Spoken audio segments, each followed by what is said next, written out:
Indeed. So if everyone can stand for the opening karakia, please. Whakataka taho kite.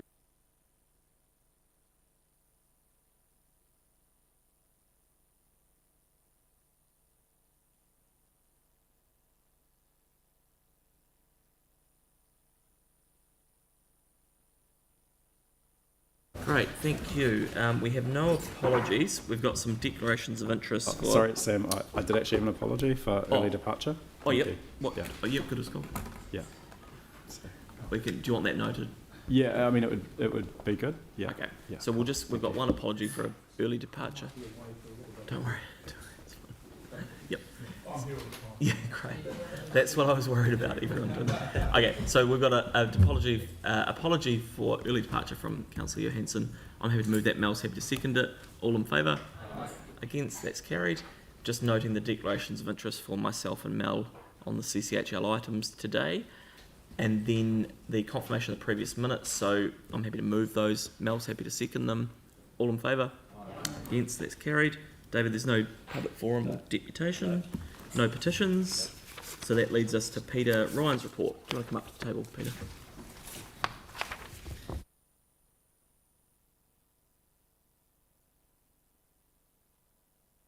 Right, good morning everyone. This is reasonably steady, but there are a couple of things worth just having a quick overview of.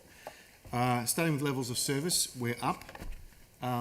This reflects, I think, a lot of focus from heads of service, as well as from the team working with them one-to-one. We've had a lot of one-to-one work, and I'm happy to say that they're trending up.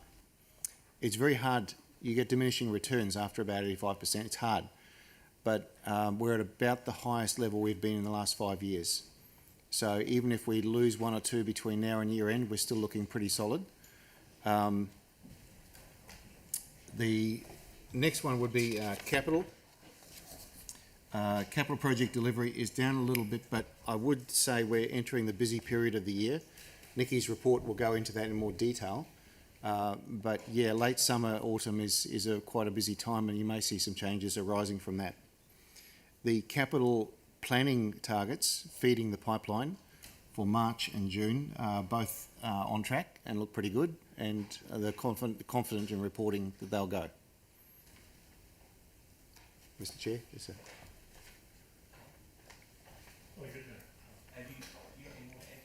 I do for the overall report. Yeah, can we just do what we normally do and get... Sure. Yep. Value for money, look, we're fine overall. The activities will net out, but that still doesn't solve the problem that some activities are not on track. The finance team is doing work with those individual activities to check if it's an unusual issue, a budget problem, a planning problem, what's behind the individual circumstance, so that we can bring that back on track. Capital expenditure is on track. And look, that's really the highlights from this. There is some additional detail, but I don't think it's worth line by lining because it's not different from previous months. So that's the highlights. Excellent, thank you, Peter. And that's a really good report and good to see that movement. Tyler. Hey, Peter. Regarding the value for money part, pointing to page 15, which is demonstrate value for money by actively managing activity budgets through ELT. Yep. You said that you're going to come back with more detail on the number itself, or do you have some at the moment? I'm sorry, I don't quite understand. I'm just wondering why it's 79.5%. Okay. The activities are planned out in the LTP, so these will be the budgets you signed off back in June. Yeah. Some have variances, like, for example, the Three Waters ones show variances, and that's due to spend on maintenance and renewals. Gavin's working with his team on why that's over, but it's basically to meet levels of service. So each one of these will have a different reason, and that's why the finance team are working with the manager individually on how do we get these back on track, or is this fundamentally that the budget wasn't set right in the first place?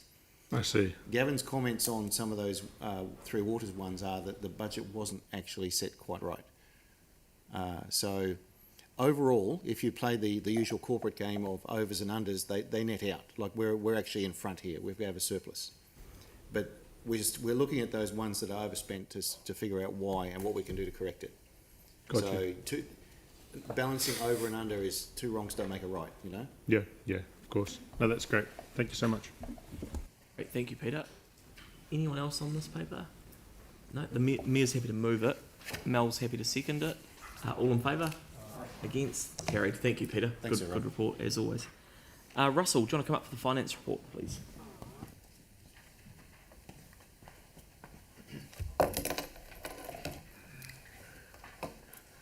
Thanks very much, Mr. Chair, and good morning all. This is the finance report for January.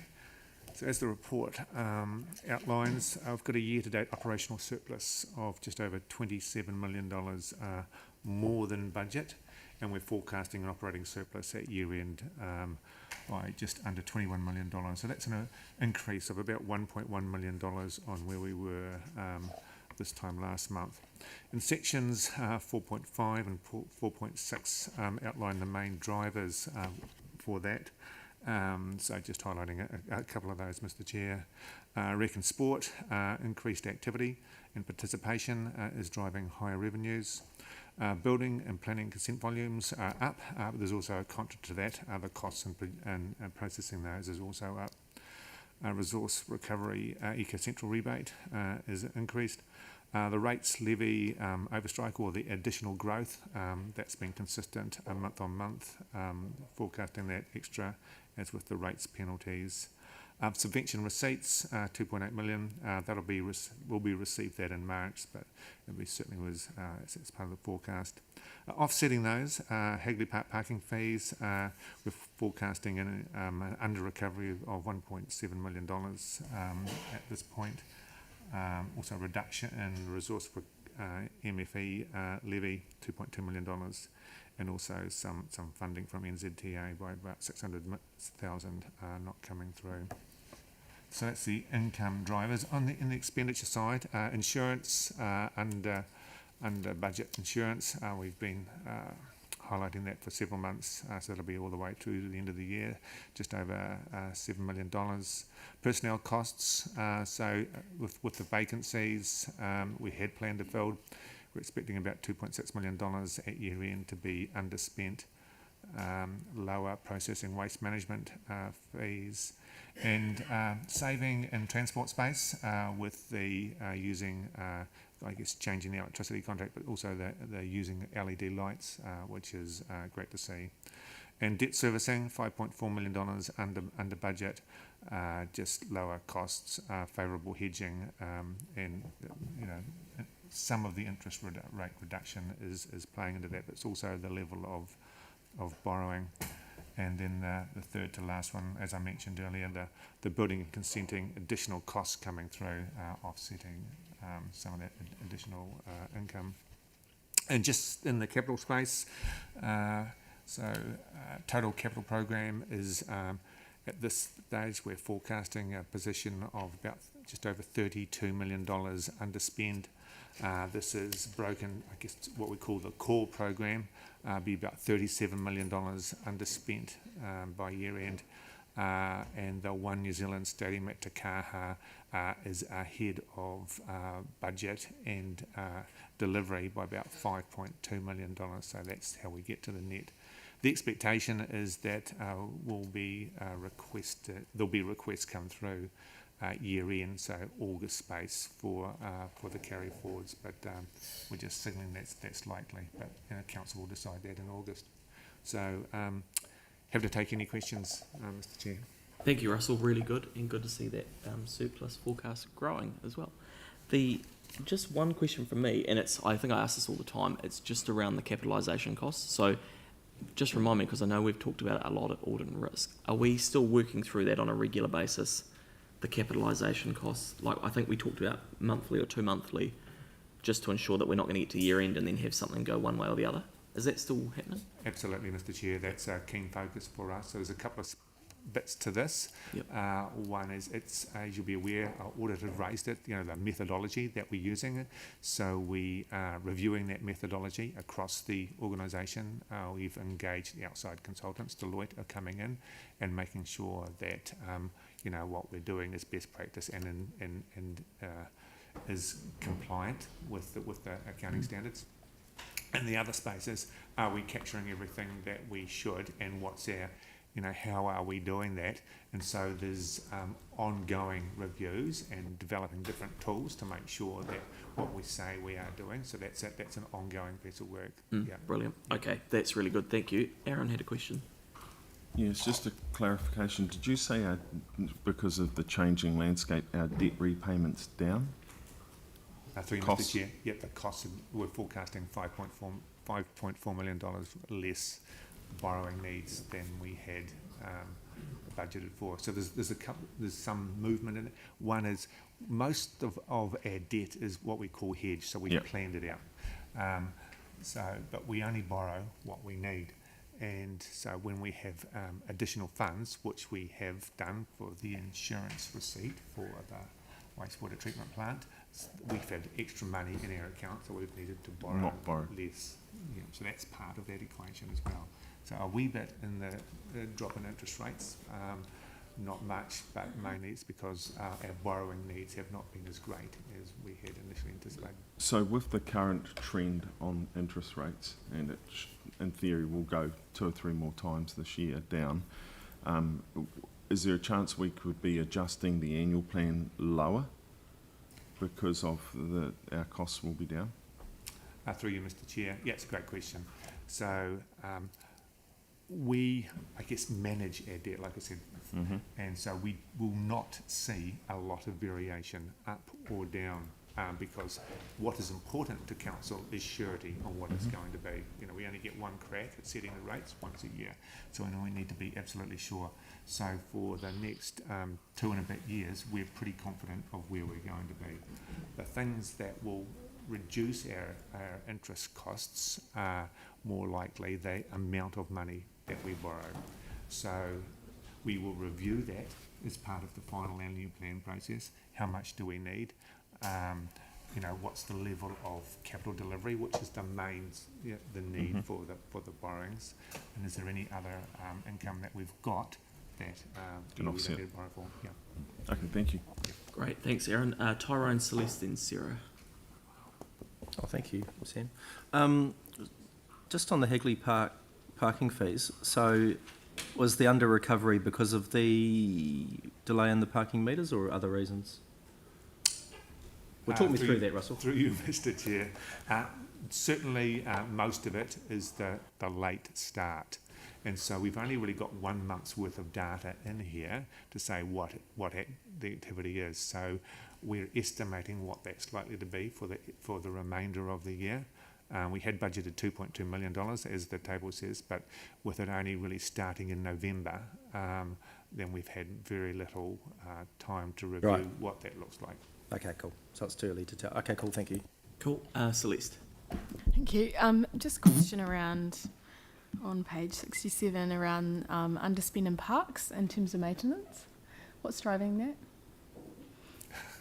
It says something about the timing, but there's no real detail in there. Through you, Mr. Chair. So, we look at that. So there'll be a number of things in that, and probably I'm best to leave it to the head of parks to answer directly on that. I can just give an overview. Do you want to jump to Rupert? Sure. As we touched on last time, the underspend is balanced out of the bottom line. We've got the revenue coming in, so overall we're in a good space. It's just across a whole heap of activities where it's sitting in different areas. Are we able to get a bit more information? Because I think it's come up a few times and maybe there's just a lack of understanding about where that spend is. Sure, we can come back to you with that. Cool. Thanks. Thanks, Liz. You good? Cool. Pauline? Quickly, on page 66, when you talk about the rates levy overstrike, so does that mean that we've got more rateable units than we anticipated and more income from them? Can you explain what it is? Yeah, through you, Mr. Chair. That's exactly right, Councillor. So when we set the rates we anticipate how many units we're going to have. Yep. Now we can't wait right to the last minute. Ideally, we'd set it, once we've done the final count, but we don't. There's a lot of work that goes into that work, so we've got to take an earlier point, and we don't want to get too clever and try and get too accurate because there's risk in going the other way. So there's always a little bit, but we try to get as close to that line as possible. So what that particular item is saying is exactly right. The growth was slightly higher than what we anticipated.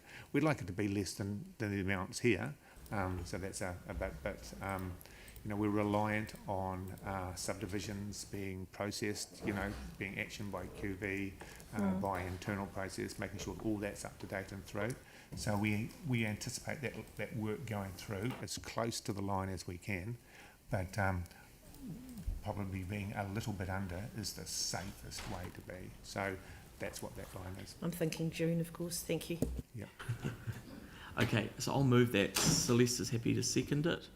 All in favour? Against? That's carried. Great. Thank you very much, Russell. Really good report. Okay, Nikki, do you want to come up for the capital program report, please?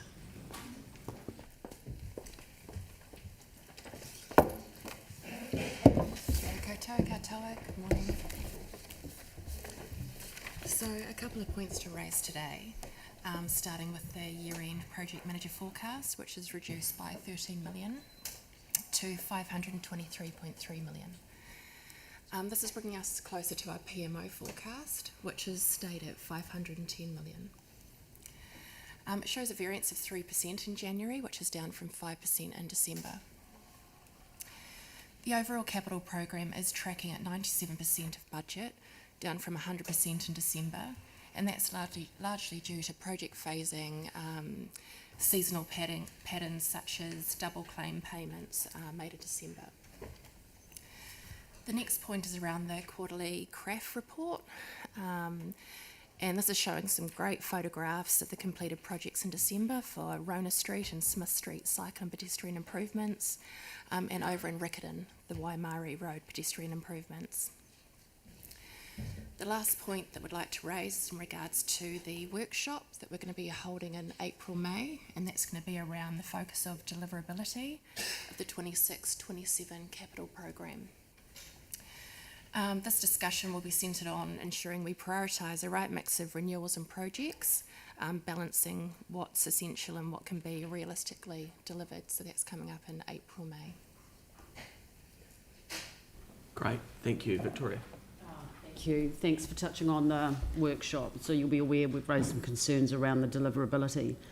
What's going to be underpinning that workshop? Because we've actually asked for a piece, for an analysis piece. So have you actually done that piece of analysis to inform the workshop? Because I just want to highlight, it's not about being told that you can do it. We actually want to see how and where you're going to be doing that. Absolutely. Through the chair, we're doing a lot of analysis at the moment. Ask you to speak up a bit. Sorry. Through the chair, we're doing a lot of analysis at the moment and have been in regards to the different activities. I can pass over to Paul if you want to share any more information on the preparation. Yeah, we're working through the current draft program for 26 particularly, and working through it almost line by line to go, is this possible to deliver or not? So can I just clarify then? I'm aware that when we went into the long-term plan, there was a really clear directive in the letter of expectation and messaging from the table about deliverability. So I'm expecting that there was a huge amount of analysis done at that time.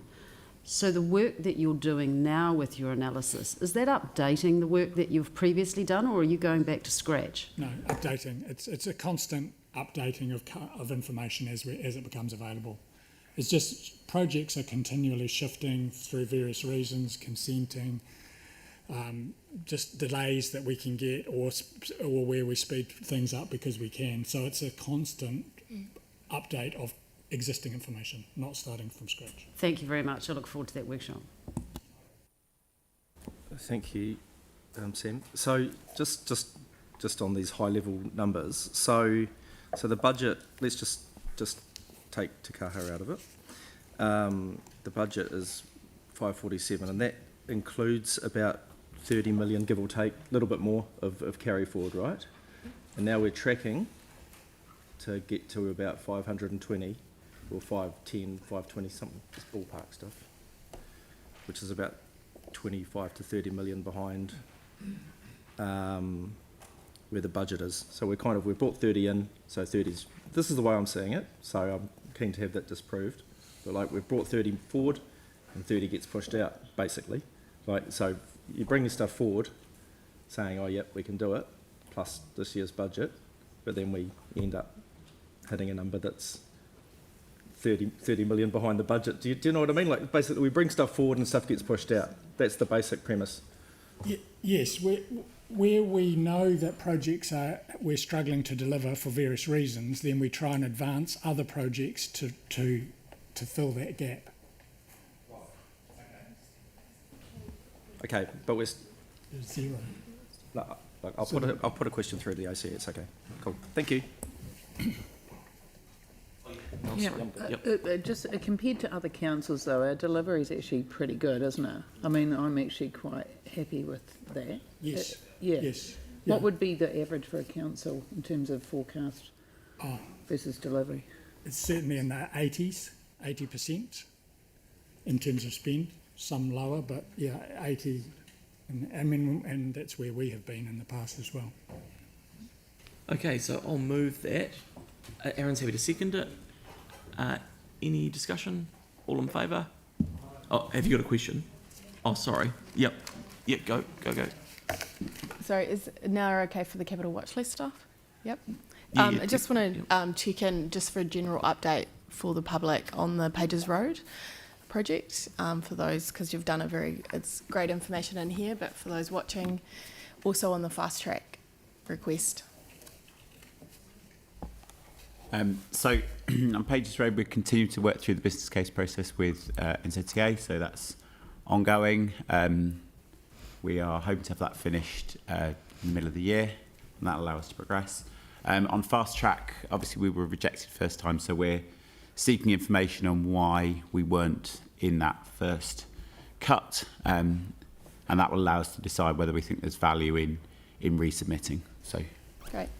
Also, just to note that we can't really submit anything for consents until we've got through the fast track process. So as we've said to the council on a number of occasions, we can't get ahead of ourselves in this business case process with NZTA, or we will discount ourselves from funding.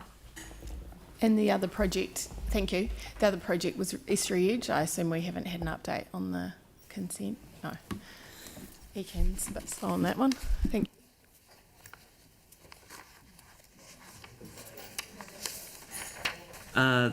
Then I have Victoria. I may have missed it, but I want to focus my mind on the variance with the watch list projects. I'm conscious that we get the overall status in that column. Yep. But do we have any eyes over the variance from 1 month to the next when we're receiving these reports? It would help us in able to digest the information and know where to shine the light, to be able to see automatically whether there's been a change in the overall status of a particular watch list item. Yes, we have a summary page. We did have a summary page. But do you want to... I think it would be helpful when we've got that watch list project page, we've got the 3 columns. It would be really helpful for us to be able to see at a glance, at a dashboard sort of perspective, whether something has moved or not. Because there's a lot of information to be taken in these reports. Would that be helpful? Does anyone else think that would be a benefit? We normally call it out in commentary, but I mean, it's something you can take away and have a look at. Yeah, we can have a look. Yeah, I mean, it's not. Yeah, good suggestion, and we can have a look at it. Okay, Yanni, and then we'll get moving. Yeah, thanks. I just had a question. If it's possible to get a copy of the bus priority scheme design for Ferry Road, said that project's being closed, but I'm not. What is there a process for it to be reported back to us, or like I've not seen the plans? Mary's telling me it's coming back. Do we know when? Yeah. Oh, okay. Cool. And just the... All right, let's... Sorry, just the other question on Parakore, because it says it's got a big green flag on it, and I know the baseline has been reset, but I do wonder if there's a way to kind of, given that project is so hideously over in terms of, in every possible way, but if someone just reads this report, it goes, oh, it's good, it's on track. Is there a way to kind of provide some historical context to the project? Mary's got a briefing scheduled on Parakore. No, but I mean, like if you look at the watch list page, Yep. It shows that like it's all good and it's all green. Yep. Actually, I suspect though that report wouldn't mirror what's sitting within Treasury's reports at the moment. no. So that's my point. Like this is a public record of a project in terms of its performance. This is reflective of our contributions, and we're not. I mean, just so we're really clear, we're not delivering it. We have a capped amount. In fact, we've had IMF here this morning, and we've been literally talking about Metro Sports with them, which is, they understand that the government are doing it, and they're going to hand it to us at the end of the project. Right. Yep. Okay, can we move on? So that's been moved and seconded. Any discussion? All in favour? Against? Carried. Thank you both very much. And if you can take away those points that have been raised. Thank you. Luke, do you want to come up? The water services bill. Phil's happy to move it. Melanie's happy to second it. That should cause me, I should be concerned at that. Does anyone have any questions? Yanni? Just a flag, I've just sent round an amendment to add some additional resolutions. Yeah. Okay, I haven't seen those. Did we get them? Yes.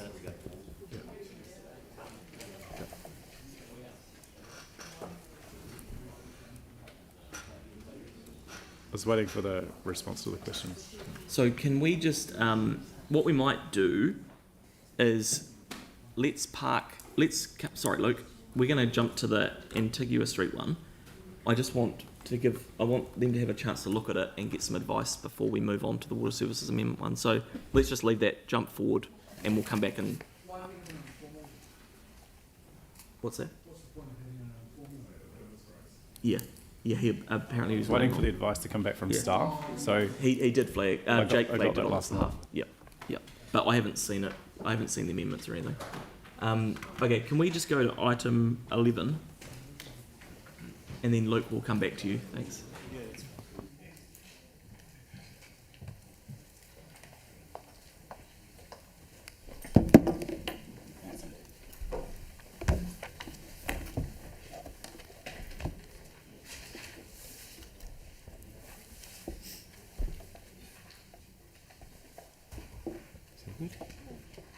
Okay.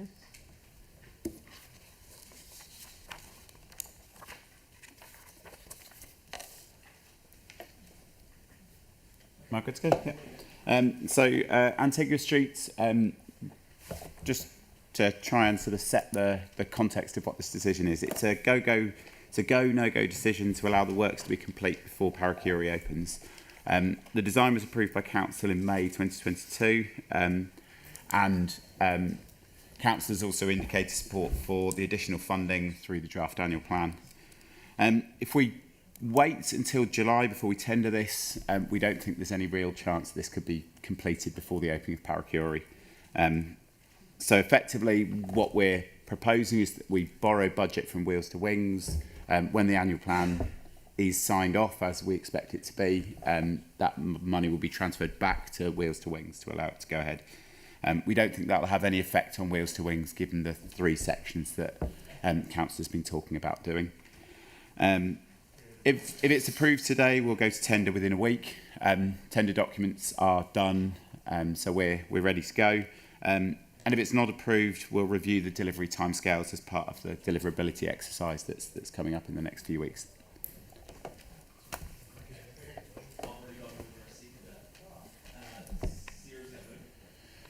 Sarah's going to move it, Melanie's going to second it. Are there any questions? Mr. Mayor. Jacob, this is going ahead as it was designed from day dot, is that right? Yes. So we're not taking an advantage of any of the land that Paracury have given us to make the road wider and give us more room? We're just sticking with what we did? The design has always included the additional land that Paracury gives us. So that's how you get the additional space for the cycleway and keep the road and the parking. Yeah, so all we did, though, with the extra land that Paracury gave us was fill it up with plants. Is that right? Have I understand that correctly? Effectively, it takes more space to get the separated cycleways on both sides. So there's a bit more room for that planting, but there's also this extra space required for the cycleways. So, but we didn't widen everything out to give us more room in the middle of the road. So the road is exactly as it was designed, is it more or less? More or less, yeah. Okay. So taking the 1.2 from Wheels to Wings, is roughly the increase that it's going to be. So the number on there that's 3.9 million for the whole thing, that's not 1.2 on top of that, it's not. Yes, it's 1.2 on top of that. So the overall project budget would end up being about 4.9, of which we've spent about 1.1 to date. Right, okay. And if we don't give it back to Wheels to Wings, it means that we don't have to put that increase into the annual plan and just leave Wheels to Wings a bit short one day down the track. Yes, but I don't think it'll impact Wheels to Wings until about FY29. So there's an opportunity, I guess, to decide what we do in the next LTP. Okay, and the last thing for me, this is with the 2 traffic lights on Wheels to Wings. This is not whipping this money is not impacting those getting designed. No. And when roughly, this is not part of this. When roughly will the design be for the 2 lots of traffic lights in Harewood Road? Where is that at? They're being completed. We're looking at how we'll procure it, but I think we're looking good to be starting to do those in the middle of the year. Okay, thank you. Good. Cool. Okay, any other, Yanni? Thank you. I was just wondering when we knew that this project was over budget. We came and did a workshop with you in July last year, in which we talked about the likely overspend, and we also put forward some suggestions for how we thought they could be designed out. My sense from that workshop was that there wasn't a great appetite for changing the design. Right. So just in 4.11.1, where it says value engineer the project to achieve savings, being ruled out due to the need to progress quickly to meet the opening of Paracore. Yeah. But given that we've known for so long that the budget has been over, why have we not been able to do any value engineering? Because the design's been approved, so that's why we did the workshop in July last year, was to gauge appetite for a redesign. And like I said, at that point there was no, I got no real sense that there was an appetite to reopen the design at that time. Are we looking at the cost of how we're doing things? Because it just, it seems a very high cost for a very small piece of road. And I know we had the workshop and you've given us a lot of detail, but we are getting increasingly concerns raised from people, not around the provision of a cycleway, but around the cost of how we're doing cycleways and other roading projects. So is there any review going on as to how we can do them more cost effectively? I mean, we can look at more cost effective ways of doing it, and like I said, that was the point of doing the workshop, was to gauge appetite. So some of the things that we put forward as things we were trying to gauge your opinion on were the design, and so we looked at how we could narrow the whole thing in so we didn't require so much space, the types of separators that we used, whether we needed the landscaping, and so on and so forth. So they were all in that workshop, and like I said, there was no real strong desire to reopen the design at that time. Okay. Yep, sorry, this isn't a question, but there is an infrastructure committee that had a meeting yesterday about this sort of thing that councillors are welcome to attend. Tyler? Hey guys. So within your job, you do look at costings and making sure that the ratepayer gets their bang for buck, right? Yeah, absolutely. Great, thanks. Aaron? So two questions. Was this job designed in-house or was this consultants that did this one? It was designed in-house with some consultancy advice around the cycleway. Right, and just to clarify, it's now just shy of 5 million for one block?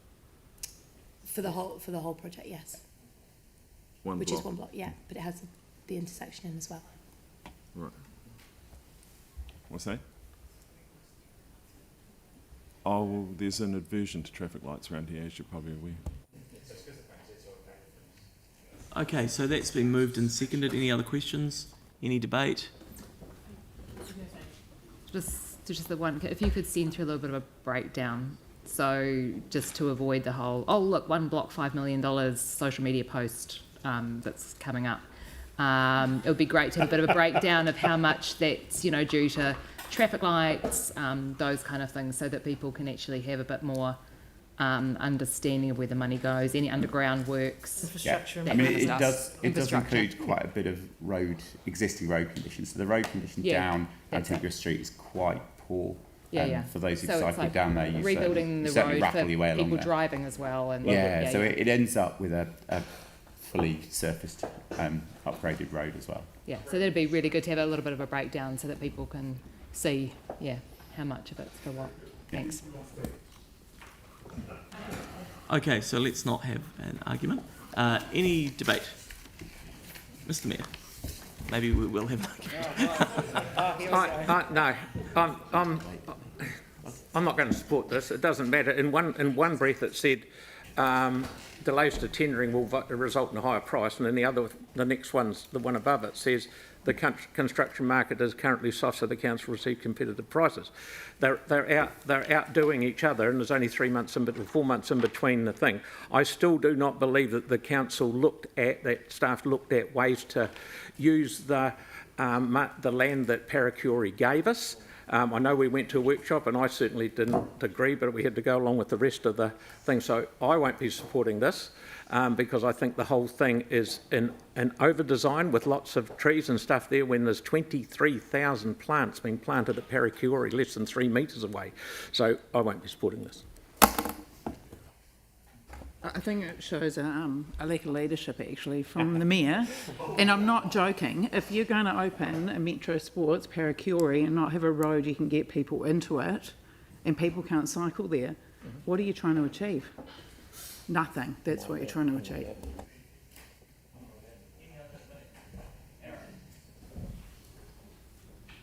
Yeah, publicly this will be quite contentious, and I think it's good for the mayor to speak up on behalf of all of those people around the city that get really annoyed by spending $5 million on one block.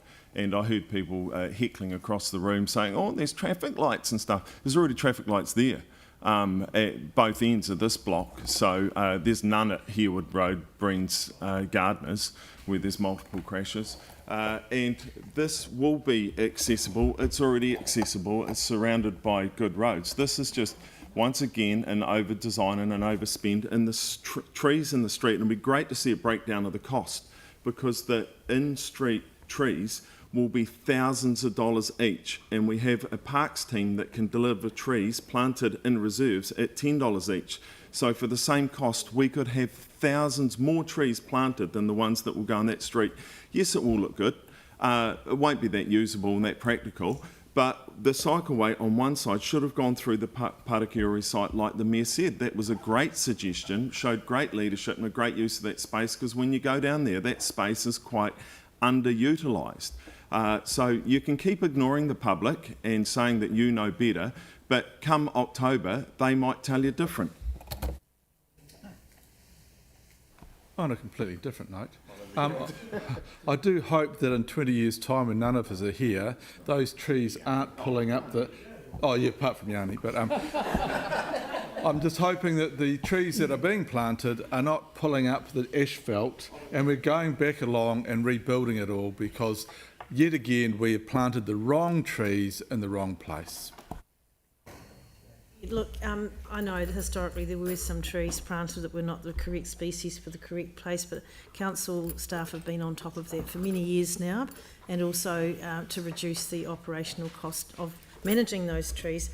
But I'm really hoping too that in 20 years' time, when none of us are here, except Yanni, that people will continue to say, wow, what an incredible city Christchurch is. And it's only by taking these bold moves to invest the money, which is required, that we will have that city that's fast becoming an incredibly highly reputable place to work, live, play and invest.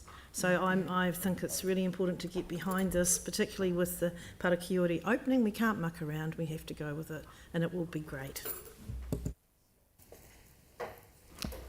Just following on from the Deputy Mayor there, you know, council has to balance the needs of current residents of the city with the needs of future generations, and our job is to plan for the future, not just to have the status quo. Prior to the earthquakes, it was generally accepted that the central city was dying, it was grey, it was boring, shops were really struggling. At that time, council got in Gill Architects and others to look at how they could make the city more vibrant. That stuff ended up feeding into the post-quake response. And in Share an Idea and other expressions of community desires for our central city, people were really clear that they wanted a more walkable, more people-friendly and greener central city. It is really hard to hold that vision still when we don't look back at it kind of often enough.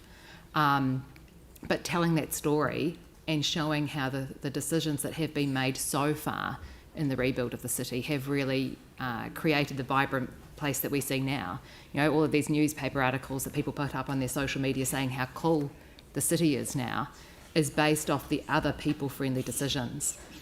Riverside Market is the most phenomenal example of that link between both the private enterprise building the market itself, but the public realm outside it. I mean, I can't picture Riverside without all of that seating outside that's actually in the official road. The white picnic tables under the trees used to be 22 car parks. If we took all of that away now and put back 22 car parks, people would be in an uproar. You know, the public realm helps the businesses in the central city. And actually, when you go from the Antigua Street Bridge, which is really close to a really busy pedestrian area, it's only a couple of 100 metres down to Parakiori. There's going to be a lot of people not just driving and biking. There's going to be a stack of people walking to Parakiori. And so making sure that we don't have a shared path, that we keep cyclists and pedestrians separate is really important. We have enough issues at the moment with pedestrians being surprised by bikes whizzing past them, those kind of things, that we don't want to create more issues outside a really high pedestrian area that's being built in the central city. Getting this done ahead of the opening is really important. Really looking forward to seeing it in the near future and seeing the number of people that use it. The people this morning walking down the river promenade between the hospital and sort of Montreal and around, huge numbers of people walking and biking into town. And the same's going to happen on Antigua Street. It's already one of our busiest cycleways, and that totem over the bridge shows you just how many people. I think yesterday 2,500 bike trips across the bridge. So we need to make sure we provide separate space and not shared path right next to Parakiori. Thanks. Thank you, Chair. I've got a strong sense of deja vu here. When this came before us previously, I had a number of concerns about it and I expressed those at that time. I've still got those concerns about it and I'm in the Mayor's camp with this. I'm of the view that we ought to have worked harder to avoid the increased costs on this. I'm not going to be supporting this today. I'm probably the only person in this room who bikes on that block every day. I did this morning. Oh, you did every day. And it is overwhelmingly a bicycle. The traffic movements on that block are overwhelmingly by people on bicycles rather than cars. In fact, it would almost make sense to close it off, but let's not go there. So if it's overwhelmingly a street for bicycles, it makes sense to invest in transport infrastructure for bicycles. So I'll support the motion. Yeah, thanks. Look, I acknowledge that the Mayor's concerned about aspects of the design and perhaps the cost, but really we've got an opportunity to do this to get ahead of the Parakiori opening, so I'm going to support it today. Yeah, thank you. I thought actually the report's quite good in that it does give us some options, and one of the options is to wait for the annual plan sign-off, which actually to me seems quite a sensible thing to do. It enables the public to provide feedback on our budget, which is what we're just about to go and ask them for. And it also provides time to investigate alternative designs and evaluate the requirements after the facility is opened and look at the synergies with the possible Morehouse-Stewart intersection project. Just a wee flag, we're proposing to spend $300,000 on just doing the business case for the Stewart-Morehouse intersection. So if you just kind of think about how much money we're spending on one little business case for one little intersection, it's quite frightening. And I do think the public do want to express their views over how we're prioritising the funding of certain things. Sadly, in my community, where we've had fatalities in Bromley, council resolved to put 0 on budget in the draft annual plan.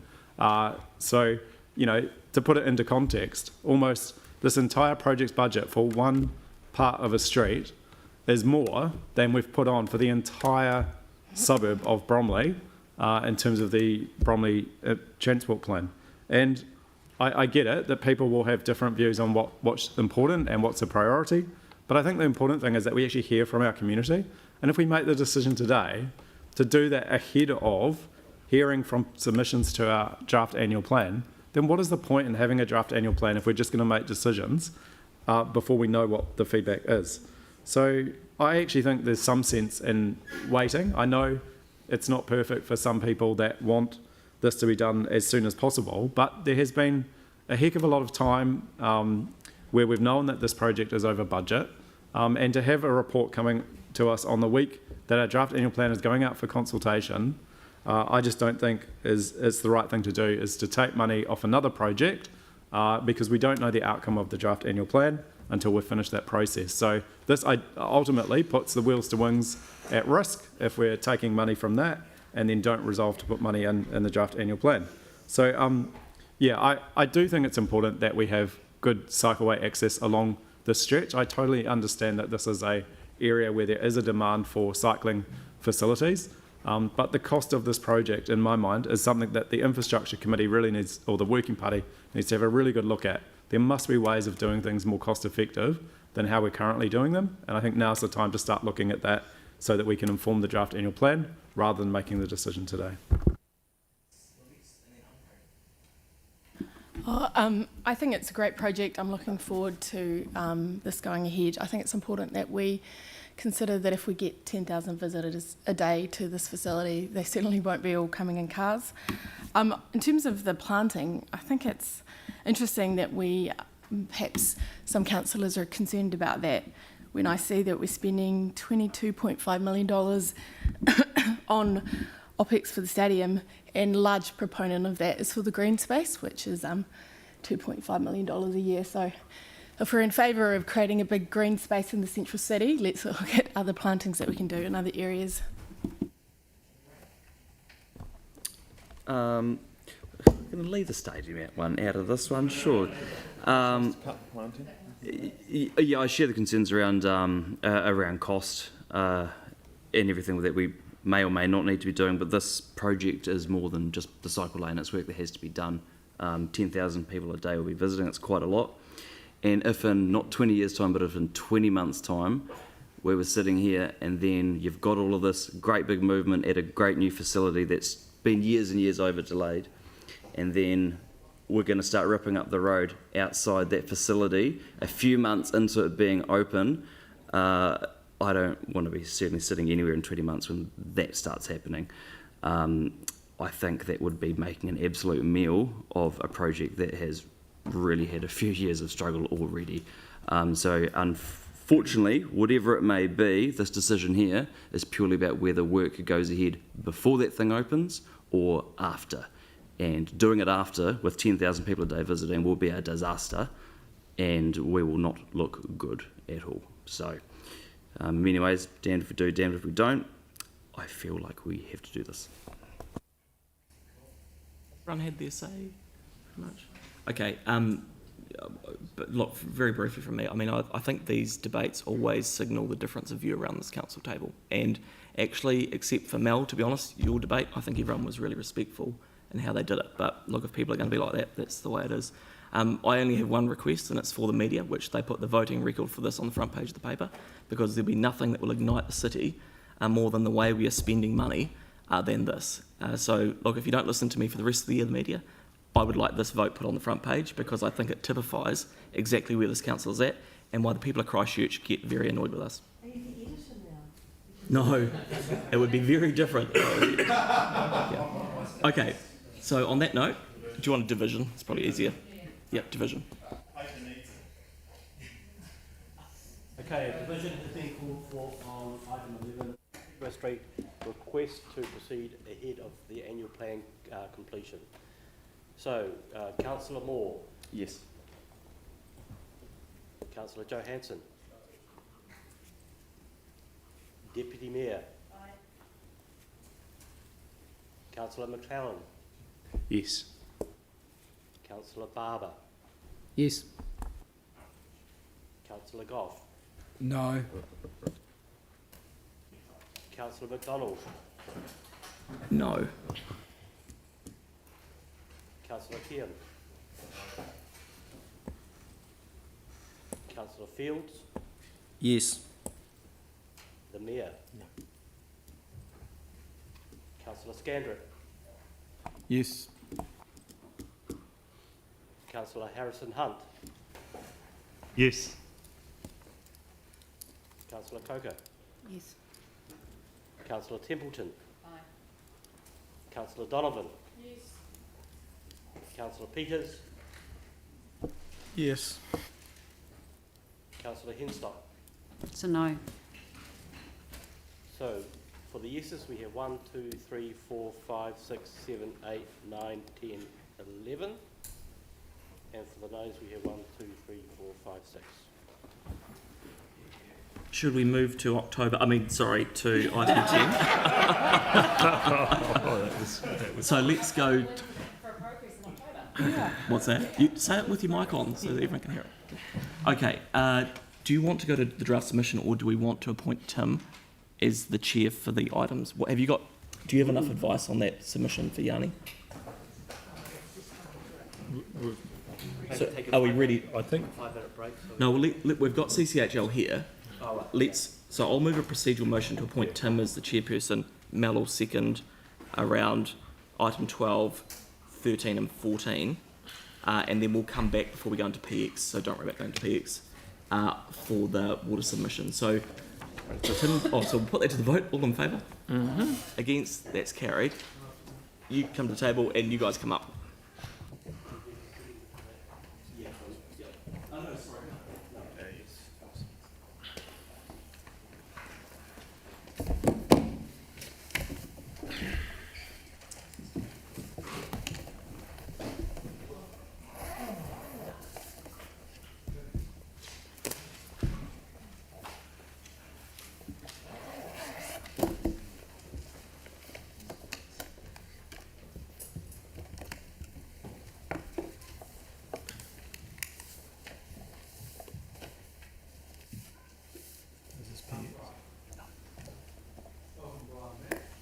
Thank you.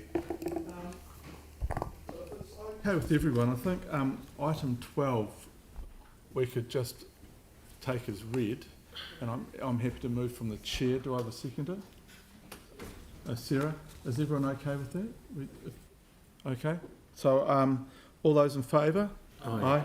Against? Any abstentions? That's carried. Thank you. With regards to item 13, I think the same again, because the level of borrowing is governed by our SOI and also our call on or provision on uncalled capital. So I'm happy to move that from the chair. Kelly, you're happy to second? All those in favour? Aye. Against? Abstentions? That's carried. Thank you very much. So Brian and Matt and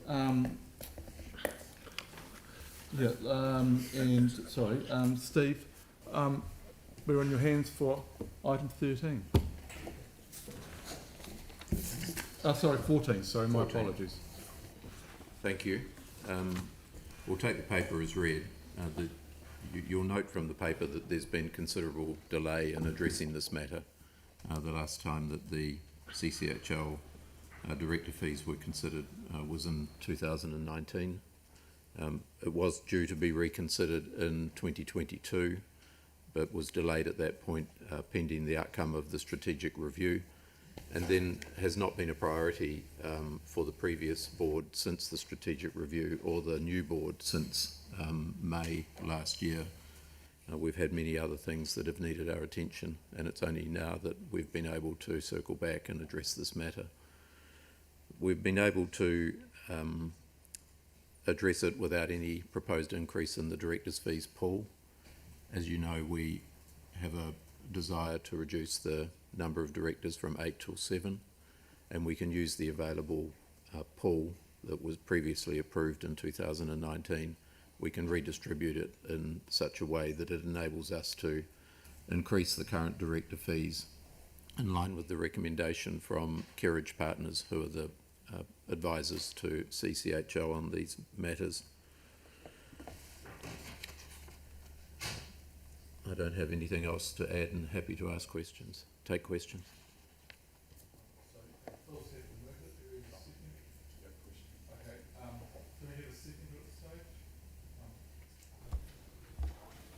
Yeah. So I just had, going through the charts of all the various fees and stuff, I just was quite surprised, shocked and had concerns about the chair of City Care. Why is that so out of whack? It was like just jumped off the page and I'm like, what the heck's that? Given that I think some years I'm pretty sure they've borrowed to pay the dividend. So that would seem the opposite to where the fee should be. But the chair's fee for City Care and also one of the directors' fees is inflated as a response to the acquisitions of Spencer's and Apex Water. So it's a temporary measure to allow more time for those businesses to be embedded into the City Care group. And it was something that was approved by the previous CCHL board and management. We see those... So the whole board approved that? Pardon me? The whole board approved that? I'd need to check that. Yeah, I guess the fees that are paid to the City Care direct chair reflects two roles, multiple roles within that group. So that's purely what that reflects, not so Spencer Henshaw is just a separate company. They didn't actually buy it and roll it in. It's just a separate business. They did acquire it, but they retained it for the in order to manage the risk associated with purchasing that business. They retained it as a separate entity for the first few years, but they do see that situation coming to a conclusion later this year. Right. Okay. So it was a deliberate strategy to mitigate the risk of the acquisition, and you might recall that acquisition was largely debt funded, and that which increased the risk associated with that acquisition, and so retaining that separate governance structure for the transitional period was considered to be an appropriate risk mitigation strategy. But it will be resolved later this year. Okay, so I don't, and this could, you feel free to shut this question down if you don't think it's appropriate, but I don't think the ratepayers of my ward would believe that the amount the director chair is getting reflects the dividend we get from those organisations. Is that fair to put it that way? I think compared to the others. Yeah, the City Care group has had some strong performance, and it's had a substantial uplift in value over recent years. They have done a very good job of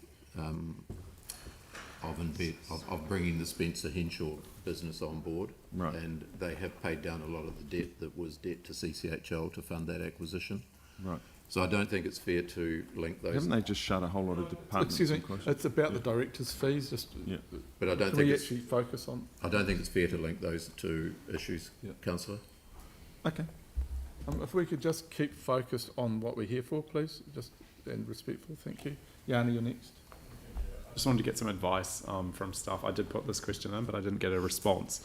But given that I'm the chair of the Mayor's Trust Advisory Committee, and given that council laws are the trustees, and that we will, all the council is the trust, and potentially we will benefit from this or not, is there any advice around participation, either for myself or for my colleagues?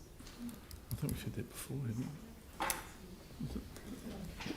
Through you, Mr. Chair. If I understand your question correctly, Councillor Johansson, it is whether there's an interest in this matter because the increase will increase the amount that goes to the Mayor's Welfare Fund. Is that your... the Mayor's Welfare Trust, which I chair the advisory group of. Yeah. There's no, through you, Mr. Chair, and I'll check with Ron Lem, but there's no direct pecuniary interest in this for you. You don't benefit in any way. and a decision has to be made by the council on this matter. And so I don't think there's a conflict of interest here, because you don't have any direct benefit one way or the other, and it goes to effectively a charity. So I think you're fine to vote. Cool. Thank you. Sarah. Thanks for that. I've got no problem with the amount that's been set as per all the guidelines, all that sort of stuff. I just have a small concern about the lack of allocation for the new director, where we're going through, there's a process being gone through at the moment for that vacant space. And I'm just wondering if there's a way to de-risk that, so you don't have to come back and ask us for an allocation of additional pool, that kind of stuff, because the report talked about the potential of having to do that. No, there's within the existing pool, there's an allocation for the current vacancy that we're recruiting for. There's not an allocation to take the number to the 8th.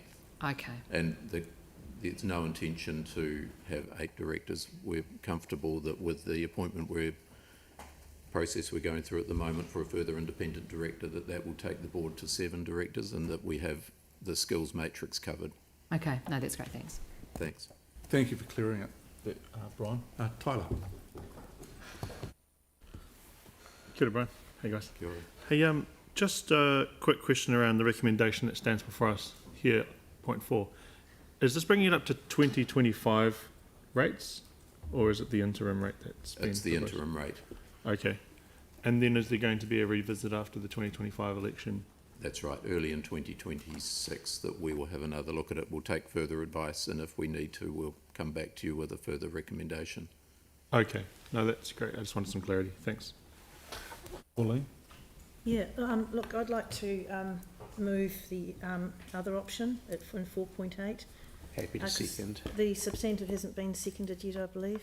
No, it hasn't. No. So I'd like to move to further consideration of the director's fees adjustments until all benchmarking work in 2025 is complete and can be submitted for one council decision after the 2025 local body election. So do I have a seconder? Happy to second.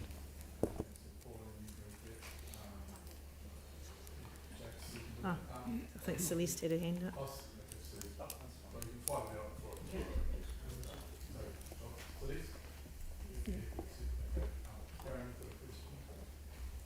Yeah, it goes back to my original questioning around the city care one. If there's a separate board and it's a separate company for Spencer Henshaw, why is it not just listed out separately? And then would that... It's subject to the rules of disclosure, which do actually require you to aggregate up director fees when reporting it in a statutory manner. Right. Just, yeah, because of the size of the businesses, I would have thought the airport one would be a lot higher than... Yeah, I guess there's another example of this within the group, and we've got the Kinetics entity as well, where we run a separate board. So there are instances where we have this, but as Brian said, the city care one is under review this year. Okay. Thank you. I just want a clarification from Pauline what she's actually... So 4.8. Yeah. Sorry. Just a delay. Just a moment. Yep. Thank you.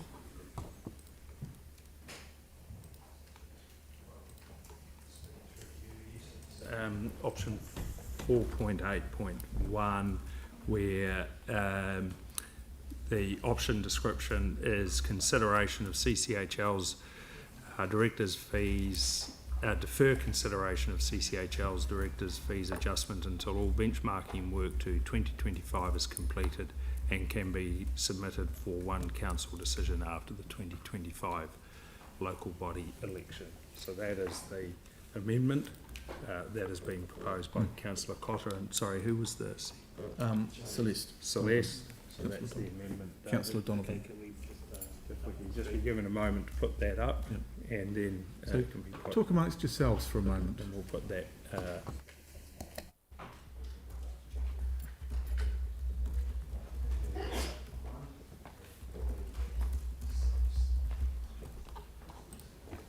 Oh, we're not having a break. No.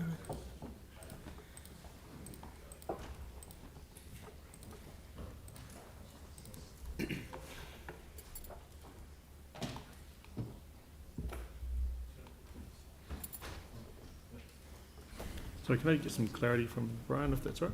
Yes. Hey, Brian, you were talking about the directorship going up, or going to 7 from 8, correct? Is that what I... No, there were 8 directors. Sorry. Just unmuted. Oh, pardon me. Sorry, there were 8 directors. Yep. The fees pool and the proposed increase is for 7 directors, and one of those is still vacant. And we're in the process of recruiting for that now. We have shortlist interviews by the appointments panel on Monday. So we don't intend to have an 8th director. We believe that with that appointment we'll have our skills matrix covered, and we've got the right mix of people around the table to undertake our responsibilities and serve the city. Yep, that makes sense. But if I'm referring to 4.10, it says there's an allocation between 6 directors instead of 7. Yeah.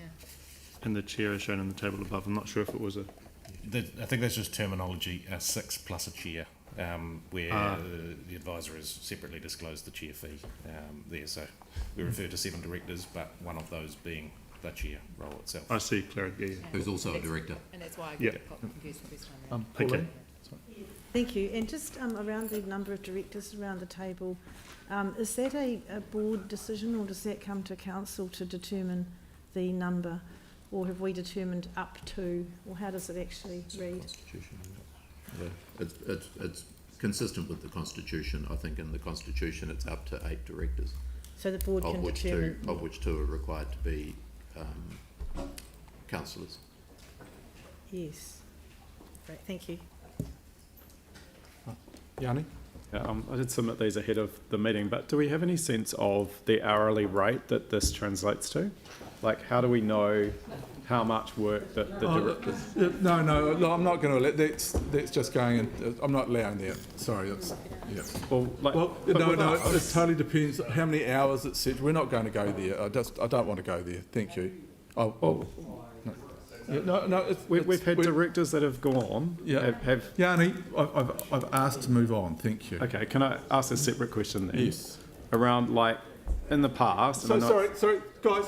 Can we have one question and listen, please? Relevant whether you like it or not. Let's move. I know it's been a tumultuous time in the past with CTHL, and I appreciate it's become a lot more stable, but we did have some cases where people, you know, for whatever reason, may not have been attending meetings. Is there any way in which we can attribute the director's fees to the work that's been done in terms of meeting attendance?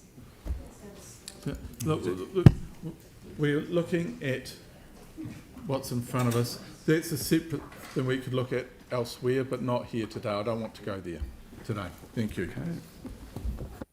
I'd like to actually try and keep us on a positive note, because Christchurch is going forward and everyone around this table is part of it. So let's just be positive and move forward. Thank you.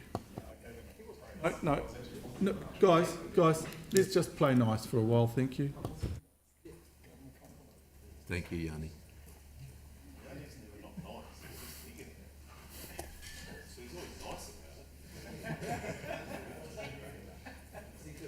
Okay, guys, excuse me. Check with Councillor Cotter. Thank you. So, Councillor Cotter, are you happy with this up here? So, as we move forward, if this is passed, as Councillor Cotter and Celeste's amendment is passed, then the rest, the substantive is null and void. Okay. So I'm going to, because there wasn't a seconder for the substantive, I'm going to put Councillor Cotter's motion forward. But is there any debate, discussion? Sarah. Thanks. I'm actually okay with an increase being approved today. The process has been done as it's been laid out and set by council. And while it says, you know, can be submitted for one council decision after the election, the reality is there are 2 decisions. There is a decision today whether we make a decision after the elections or not. There are 2 decisions. You know, the board have worked hard. They have followed what we've asked them to do by way of process for coming to these. It's been delayed. And and currently they are 2019 rates. And do I think that there's an issue as a society with how we value work? Absolutely. But that's not what this is about today. The process is being followed, and I think that we should be approving an increase today and then re-looking at it. Thanks. Thank you. Anyone else? James? Yeah. Look, the staff recommendation to implement an interim increase in directors' fees, I think, is the most practical and fair approach. It aligns with the independent benchmarking. It brings fees up to market levels, but also encompasses a public sector discount or the public service element of it. And I think, the fundamental fact of it is that it ensures CCHL can retain and attract directors with the skills required to govern what is a large and complex organisation. So delaying further, or delaying this for further benchmarking, as Sarah quite correctly said, is a decision in itself, and that is a decision to prolong underpayment based on outdated rates. So I'm comfortable with the staff recommendation there. And I think the only comment that I'll make, on questions around hourly rates and stuff like that, and I don't think we need to go into it anymore, is that a director isn't sort of clocking in at a particular time and then out. It's not working in a box factory. You never stop thinking about these things, and fundamentally there's very real risks and liabilities. Anyone needs to just look at recent judgments to understand that. So it extends well beyond just turning up and sitting in a seat. There's significant liability, which people may or may not understand, but the fact of the matter is it's very real. Just ask Jenny Shipley. But anyway, look, I think an interim adjustment now is it avoids the backdating complexities, and I think it reflects good governance while maintaining also the public service elements. So I'll be voting against the motion that Pauline has put with, I guess, just as a matter of process, would foreshadow the staff recommendation. Thank you. I'll go Tyler first. Firstly, I want to give a thanks to CCHL and coming here and bringing this to the table today. I agree with James and Sarah around the way that we should be looking at directors' fees, and I agree that also you've been doing some great work and providing some stability to CCHL, and actually the optics from the city are looking really good and they're on the uprise, particularly with the Christchurch Airport looking fantastic at the moment. They're things that we should be celebrating, and also the way that we're being communicated with and the way that we're always getting comprehensive reports. I'm really appreciative of that. So I'm going to support both. So I'm happy to support both. I'm going to say that I'm going to go by way of committee and see which way the committee wants to go. However, I do want to acknowledge that you did ask for a pragmatic approach to the way that we pay our directors, which is actually going off the 2023 rates and obviously revisiting that in 2026. So therefore, I'm going to support both and go by way of the committee. Kia ora. Phil? I'm just a bit confused now. If we support both, the one wipes out the other, surely. No, if Pauline's is lost, we go back to the substantive. Right. Yes. Okay. So but we've got to go through the process because you didn't get a seconder for the substantive. So we're going to do this. And if this is lost, then we go back to the substantive, and you can do whatever you want. Okay. Now, can I talk? Yes, you mate. You have the talking stick. I'd just like to, say thank Brian for his service. He's not actually here asking for money, just tidying up a bit of a shambles. It's very easy. We're just dividing a pool that was for 8 people, is now for 7 people. He's come and steadied the ship, and he's actually done the council a favour because we were in deep stook when he stuck his head up above the parapet. And asking what the hourly rate is an absolute embarrassment. Yeah, we moved on from that, so let's keep going. Thank you. Yep. Thank you. So I've got Mark. Thank you. I will not be supporting the amendment. I don't think kicking the can down the road on this one is pragmatic and wise. Thank you, CCHL, for the work you've done. You guys have gone through a rough time and you're coming out smelling like roses now, which is great. And keep up your good work. So I will certainly be supporting the substantive. Hopefully we can get there and we're not kicking the can down the road with this amendment. Thank you, Yanni. And can we just keep respectful with regards to moving forward? Thank you. Yeah, well, I mean, given that people have been personally attacking me for raising what and I thought was a legitimate and I thing, have shut them down, Yanni. and I actually put a question ahead of the meeting and didn't get an answer. So I tried to do it respectfully. So, Point of but order. just wanted to, I don't think that that's a personal attack. Yeah, just wanted to raise that James, in the public need to service website around remuneration of boards, it's really clear that there is an assessment of workload, 50 days for chairs and 30 days for members. So some of the appointments from government to our companies like the airport, where they have appointments, they do set an assumed workload. And I think it's an absolutely valid question to understand what the expectation is of the work directly related to the directors' fees being set. But regardless, just to speak to the amendment, I do support deferring this. I am concerned that if we did approve it today, we're effectively making the call to reduce the directors from CCHL from 8 to 7, and I don't think we've actually had that conversation as a council at a governance level yet. So I do think it's inherently unfair to reduce the number on CCHL through this mechanism. I appreciate the need to look at not increasing the spending in this space, but I do share the concern that we do need to look at how directors' fees are set and the balance of how we remunerate people for the work that they do in society. And directors' fees as one but clear example, in my personal view, of something that's entirely out of kilter. So, but the main principle for not supporting this today is that I don't agree with reducing the governance around CCHL from 8 to 7, and I don't support making the increase today that precludes us from doing that. Can I just remind everyone from the chair that the chair of CCHL has said that they are comfortable with reducing from 8 to 7, that they have fulfilled, that they believe they've fulfilled their skills matrix, and it is their decision as in the wording with regards to reducing to 7. So I'll just remind you about that. Here's Yarn's undertaking a board So, review. no, excuse me, James, don't need any just don't. Thank you. Jake, you're next. And Paul. I didn't have much to say other than similar concerns to Councillor Johansson, which is I don't see the harm in waiting to make this decision until all the benchmarking work is done, and I'm not entirely across the line on the decision to move from 8 to 7. So it would be good to look into this over the next few months. Pauline. Thank you. So, look, in moving this, it's in no way a reflection on the board of the current directors or the chair or the chief executive of CCHL.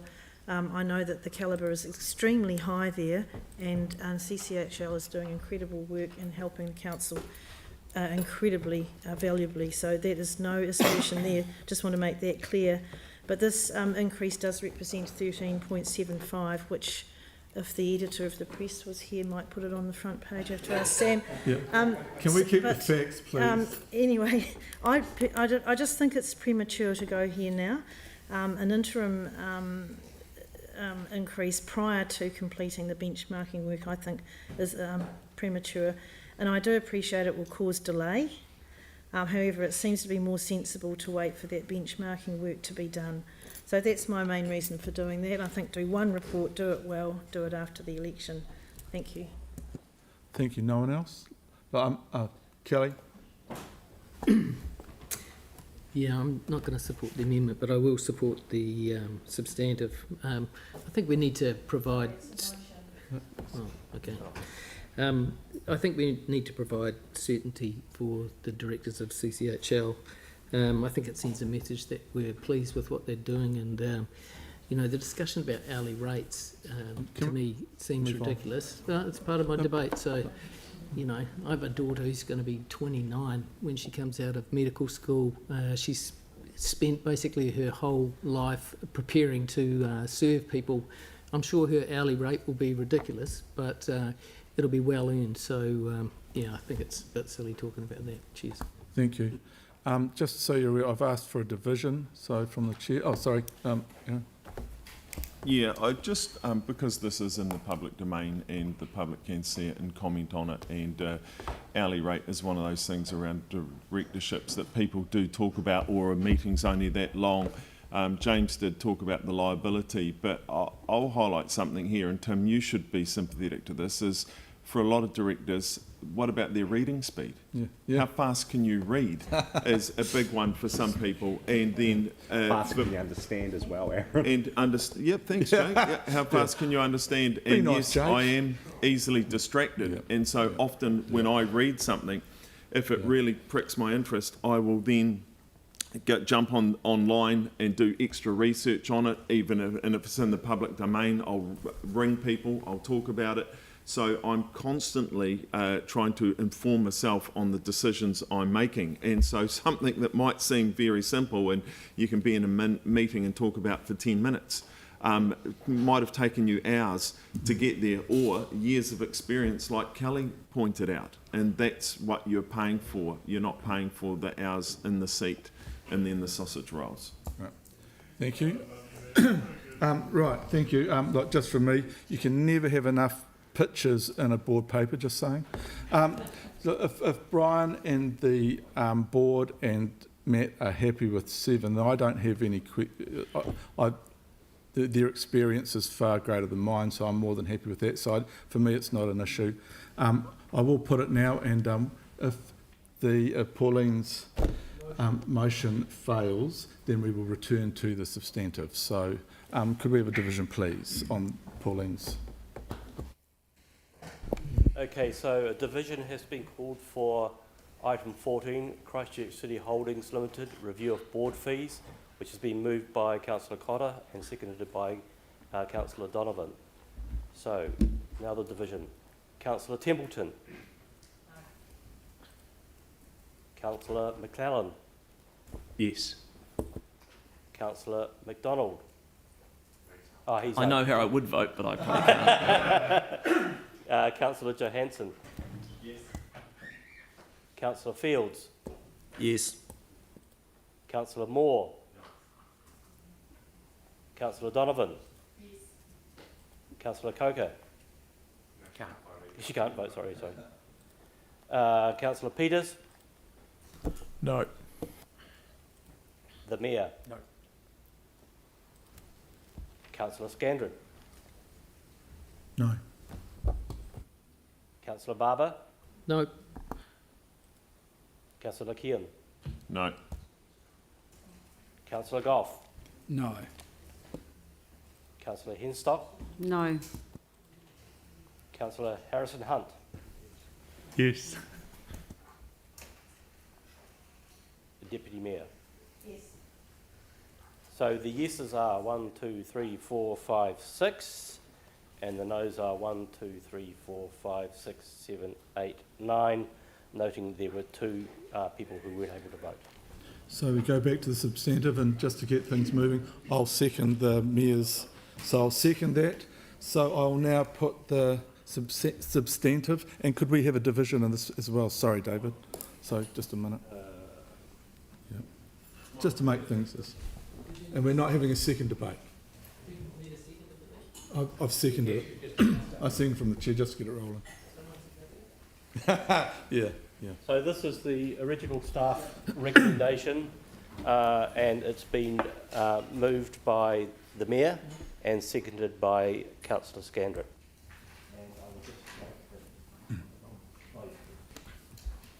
And I'll just take these 2 off.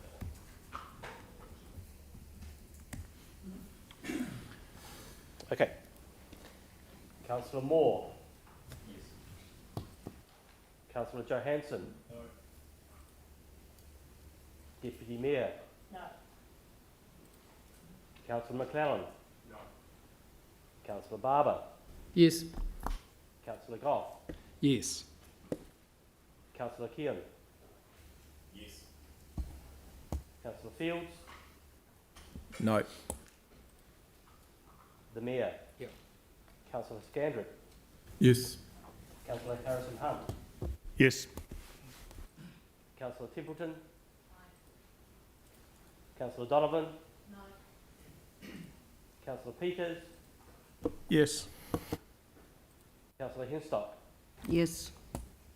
So the yeses are 1, 2, 3, 4, 5, 6, 7, 8, 9, 10. And the noes are 1, 2, 3, 4, 5, noting that 2 people were unable to vote. Thank you very much. So I'll declare the substantive carried, and thank you all for your debate, and I welcome back the chair. Thank you, Tim, for chairing.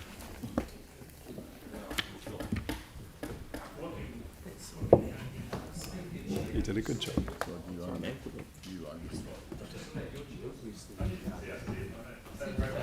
Thank you. Thanks. Thank you. Okay. So, Water services bill? yeah, water service. Okay, let's go. So, Luke, can I bring you up to the table?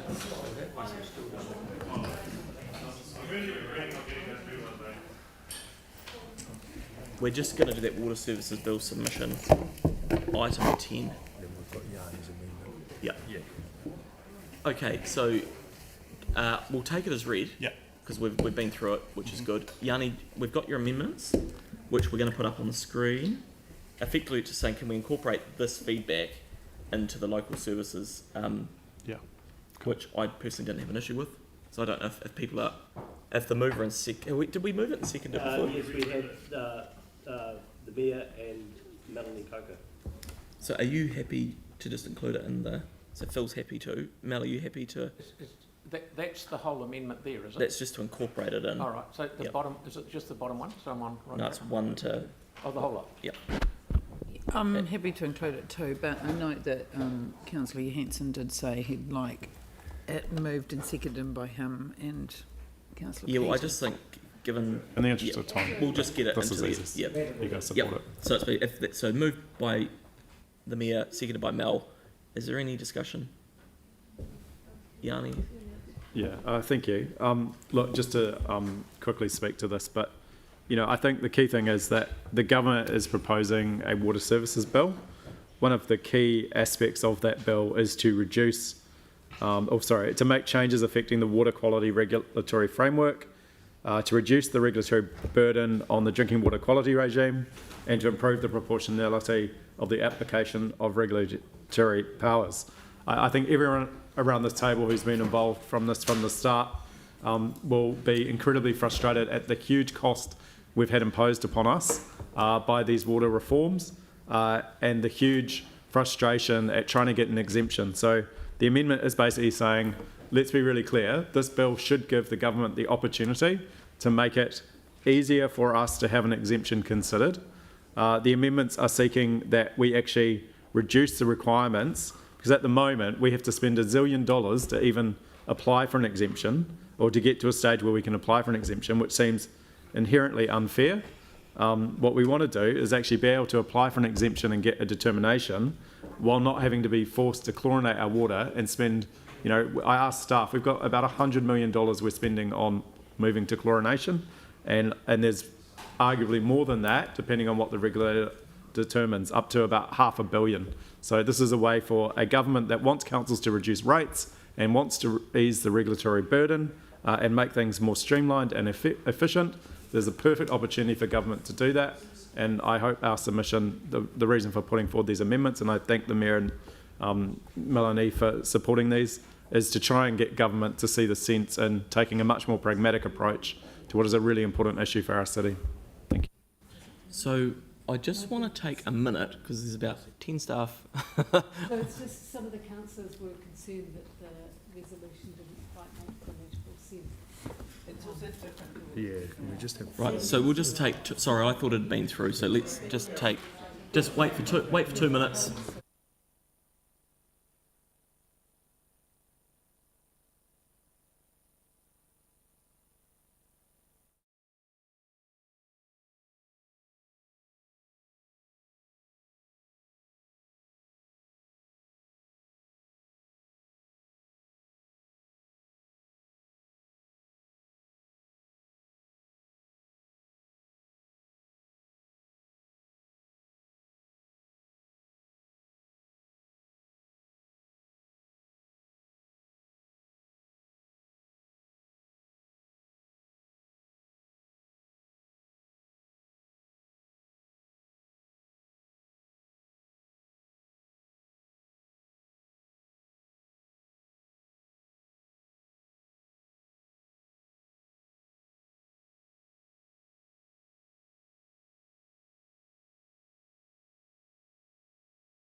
to it.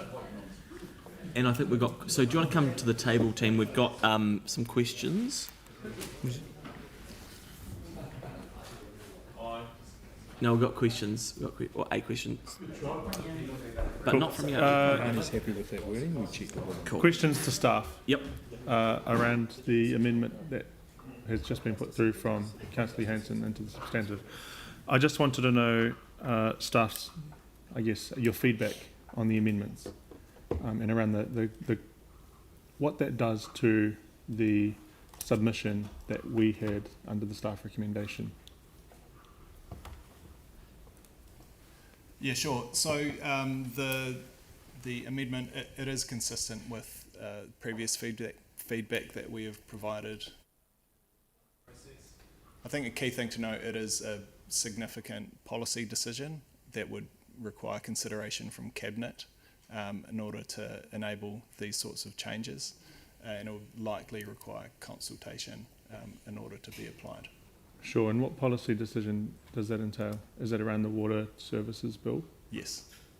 Okay. And I really wanted to hone in on point 2B, which is provide the council with the ability to stop chlorinating its water supply while an application for an exemption is considered and determined. I mean, that holds quite a substantial amount of risk, particularly with communities who actually really require those exemptions. I mean, would there be thresholds in which we're asking for an exemption, in your view?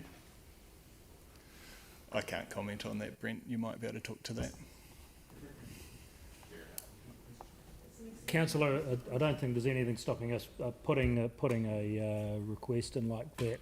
However, it might be better to get, when Te Mata Arawai come down, we're inviting them to come down in the near future to talk about the changes that are already being made and the ability to, I guess, some of the smaller supply areas look at different ways and different thresholds. So whether you would take actually get an exemption while you were applying for it, that would be up to Te Mata Arawai to decide. I think let's listen to what they say in terms of the flexibility and the changes they're already making to the Act. I mean, you're aware already that they're working with us on looking at our source water as to reducing the requirements as much as possible. Yeah, I can't really comment any more than that. It would have to come from the regulator itself. That's fine. The last question I've got is actually around the risk profile. I mean, what's council's risk profile where it stands in terms of parts per million in comparison to Te Mata Arawai? Council currently chlorinates for distribution, not for its source water, and it is kept to quite a minimum requirement. It's something around, Gavin might be able to correct me, about 2 parts per million. 0.2. 0.2 parts per million. So it's very, very, very, Council? very small. That's council or? This council. Okay. No, that's fine. Thank you. Any other questions? We're all good. So they've just been incorporated into the original, the substantive motion, I guess. So we'll just vote on them as one. Does anyone want anything put separately? Yeah. 2B. 2B, which is I think going to be 5B, is it? Yep. We might just, if we, yep, we'll just get them updated.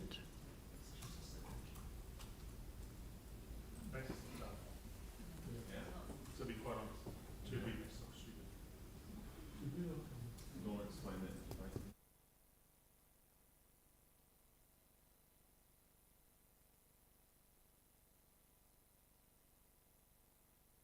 Wait.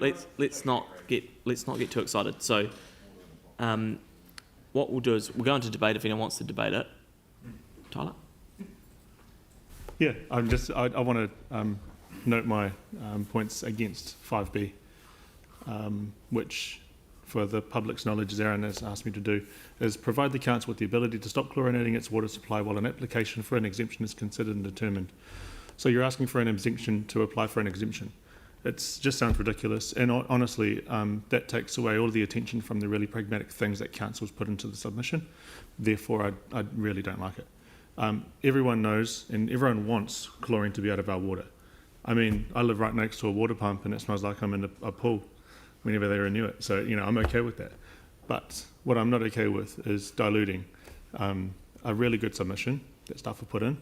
Experts have actually put into the submission, and we're trying to, in my opinion, put ourselves on a platform to say we're fighting for the city, when in actual fact, we'll be fighting for our city if we hold on to our asset and make sure we have really consistent, great water, whether it's in any of the three waters. So regardless, everyone can do what they'd like to do, but I'm definitely voting against 5B for sure. Kia ora.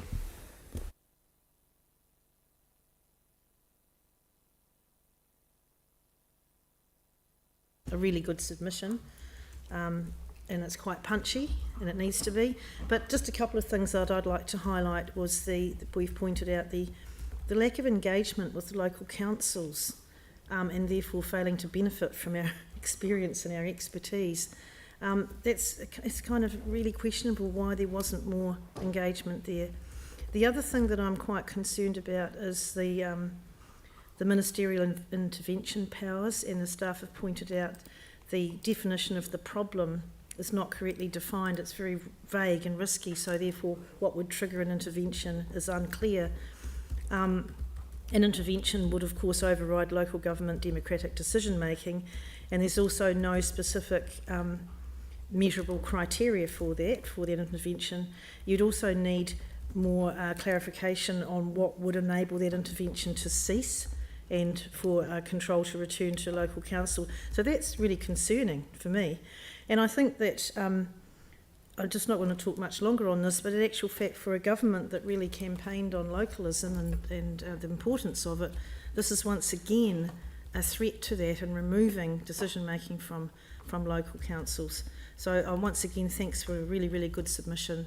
I also will not be supporting 5B. That's an oxymoron, wanting an exemption while you're waiting for one. So I can't support that. And I do agree with Councillor Harrison-Hunt that it will actually detract from the substantive and the very good submission that we've got. Thanks. Yeah, thank you. Just want to thank staff for the huge amount of work they've done. It's an excellent submission, and I'll totally concur with my colleague, Councillor Harrison-Hunt, who put it very well, so I'm not going to try and up that one. So, cheers. Yeah, so I think the intention of what Yanni's trying to do here with 5B is ask that we don't have to chlorinate the water while we wait, because we might be waiting for years and years and years of chlorine in your water. And so that's his intention. So that's why I would support what he has put up there, and I would encourage others to do the same. It's literally just a submission. It's not a hard and fast rule. I think the people of Christchurch should have a say on whether they want their water chlorinated themselves. This should be going to the vote of the public, and then going to the government and saying, look, we have a mandate from the people. We don't want chlorine in our water. We're willing to take the risk, and anyone who is immunocompromised should boil their water anyway. You shouldn't rely on the council to make sure it's demonstrably safe. So I'm all for, no one's ever got sick. That's health advice. That is what the District Health Board do say, is that if you are immunocompromised, boil your water. It's nothing new, so don't look so surprised, you lot. And we should be, no one's ever got sick from our water, and that's also from the Medical Officer of Health, before anyone looks surprised around the table, because our pipes are in reasonably good nick, and we do take care of them. But chlorine is a massive bugbear of the people of Christchurch, and I believe what Yanni's doing here is the right thing, so I'm happy to support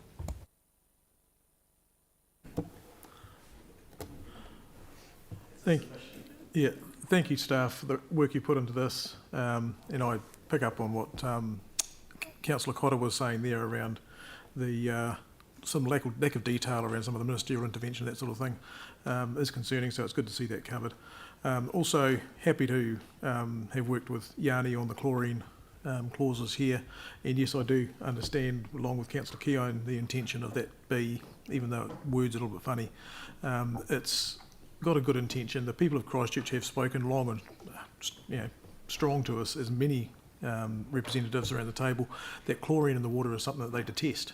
So to find a way to try and move the dial forward and listen to the people and get what they need and want is not a bad thing. So I'm happy to support the clauses here around chlorine, and hopefully the government can listen that as a city we would like to find a way to get that chlorine out of our water, rather than just leave it there and have to suffer any longer than we have to. So happy to support this, and let's go forward. Yeah, I think, Aaron, the key word there you used was bugbear, and I think that when we're looking at responding to a bugbear of people, we need to be really cognizant that bugbears need to be weighed next to demonstrable health and safety of the population of Christchurch. And I think that when you're weighing those two things up against one another, you have to have quite a good level of debate, and you should take that quite seriously. So I won't be supporting 5, and I think, yeah, that's it. I won't be supporting 5.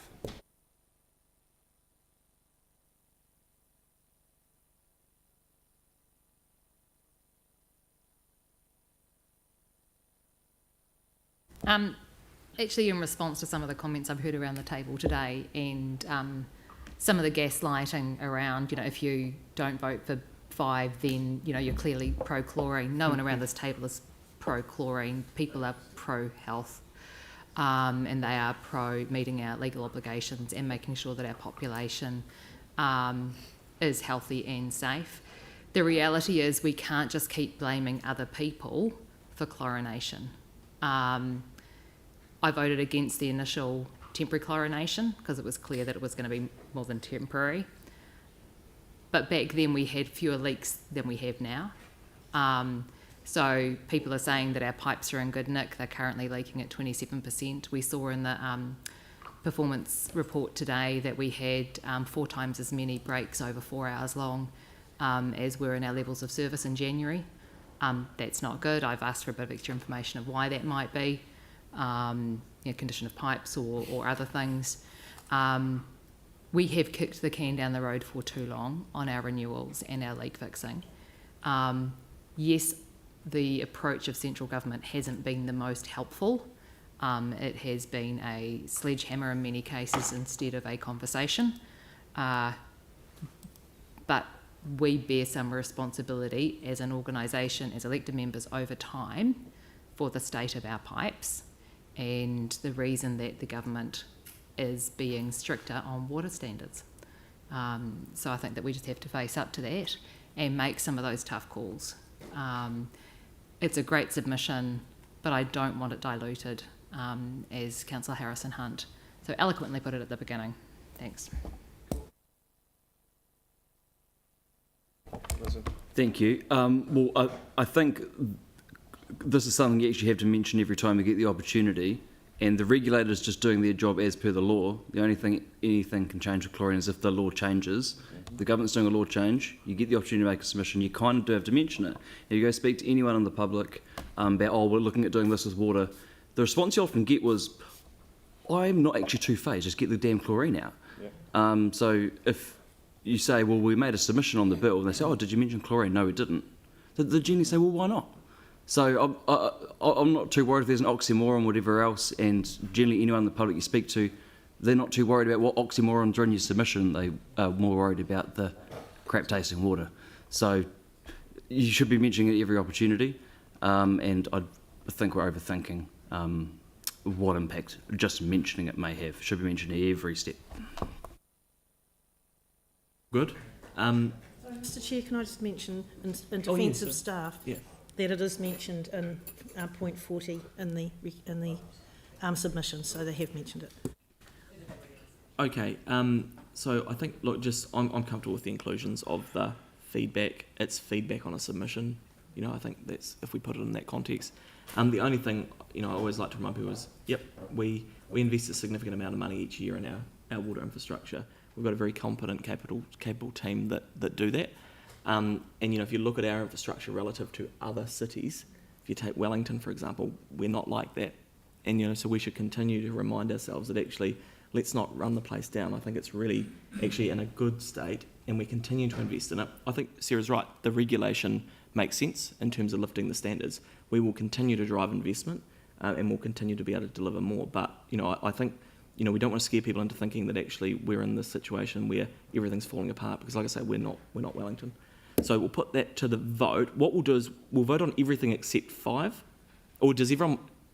Do you want to vote on everything except 4 and 5, or is everyone comfortable with 4? Which is just sort of Yanni's other. It sounds like from the debate it's just 5 that people are concerned about. Okay, so can we just do? We'll put 1 to 4 first. So all in favour? Against? That's cool. Do you want to put? Yeah, is it just 5B? No, to me it's actually 4 and 5. It'll just be counted out of 4 and 5. Yeah, yep. Okay, and then so we'll just vote on 5B. Sorry. Okay, vote on 5A. All in favour of 5A? Aye.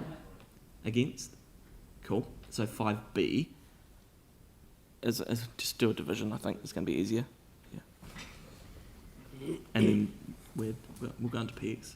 Okay, a division has been called for on item 10, draft council submission on the local government bill.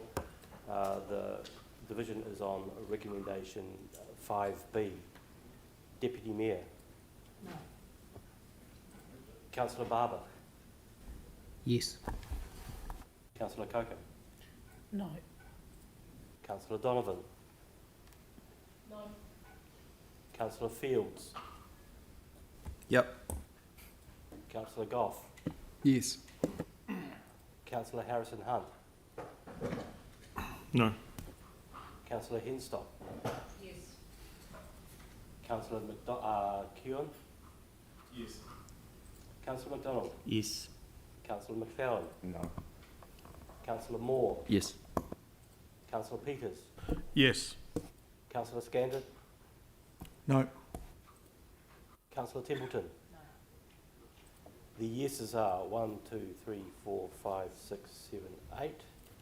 The noes are 1, 2, 3, 4, 5, 6, 7. Noting that 2 people are not. Yeah. Councillor's not here. So that's carried. So that is carried. Okay. I was trying to. Sorry, I thought we had 16. Not. Yeah. Okay. So we're all good. So I'll move that we go into PX. So thanks, team, for that. So I'll move that we go into PX. Mel's happy to second it. All in favour? Against? So we'll just give the team a second, and we'll just clear the room.